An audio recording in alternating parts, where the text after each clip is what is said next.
తూప్రాన్ పట్టణానికి సంబంధించిన ఒక యువతి పిఎస్కి వచ్చి సైబర్ నేరం గురించి ఫిర్యాదు చేస్తూ తనకు ఒక ఇంటర్నేషనల్ కొరియర్ వచ్చిందని తెలియజేస్తూ దానికి మీరు అమౌంట్ పే చేశారని చెప్పగా అట్టి యువతి నేను ఎలాంటి అమౌంట్ పే చేయలేదని చెప్పగా ఆ ఫోన్ చేసిన వ్యక్తి సైబర్ క్రైమ్ బ్యూరోకి మీరు కంప్లైంట్ చేయడానికి తన ఫోన్లో కీప్యాడ్లో 1 ప్రెస్ చేయమనగా ఈ వ్యక్తి ఇట్టి కంప్లైంట్ సైబర్ క్రైమ్ బ్యూరోకి కంప్లైంట్ చేయడానికి 1 ప్రెస్ చేసింది.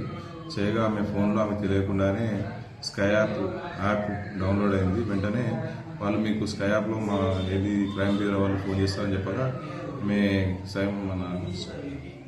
చేసింది. స్కై యాప్ ఓపెన్ చేయడం జరిగింది. స్కై యాప్ ఓపెన్ చేయడంగానే ఆమె ఓపెన్ చేసి స్కై యాప్ ఓపెన్ చేయగానే తనకు మెయిల్కి 6 లక్షల రూపాయలు తన అకౌంట్లో క్రెడిట్ అయినట్టుగా మెసేజ్ రాగా మరియు వారు కూడా వారి అకౌంట్లో 6 లక్షలు ఉన్నాయని తెలియగా ఆమెకు సంబంధించిన mobile pay app ICICI bank చెందిన మొబైల్ పే యాప్ ఓపెన్ చేసి చూడగా ఆమె అకౌంట్లో 6 లక్షల రూపాయలు అమౌంట్ కనబడింది. ఆమె తెలియకుండానే సైబర్ నేరగాళ్లు ఆమెకు సంబంధించిన 6 లక్షల పర్సనల్ లోన్ను తీసుకోవడం జరిగింది. అందులో నుండి 5 లక్షలు వివిధ అకౌంట్లకు ట్రాన్స్ఫర్ చేయడం జరిగింది.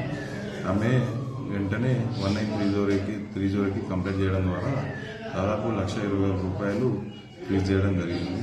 కావున పట్టణ ప్రజలకు తెలియజేయగా అందరూ సైబర్ నేరాల పట్ల అవగాహన కలిగి ఉండాలి. అన్నోన్ కాల్స్ ఏవి కూడా అటెండ్ చేయకూడదు.